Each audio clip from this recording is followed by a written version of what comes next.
Welcome to the Learning Pines YouTube. We hope this video helps. You start by opening OBS and immediately checking that your audio devices are connected to the computer.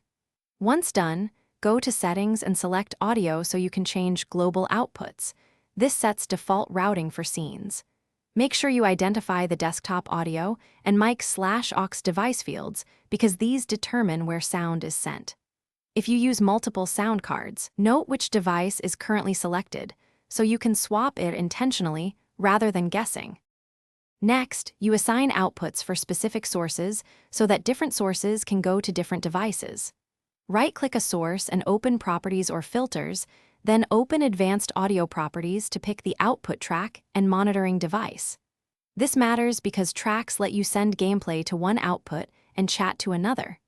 Once configured, set monitoring to monitor off, monitor only, or monitor and output, depending on whether you need local headphones playback while streaming or recording. Finally, apply your settings and run a quick preview or local recording to confirm audio goes to the chosen outputs.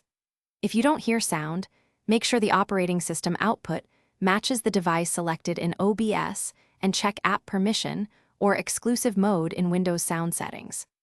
When things go wrong, use the audio mixer meters in OBS and the system sound control panel to trace which stage is silent. Then toggle monitoring or reselect the device to force a refresh. Thanks for watching. Consider subscribing if we helped you.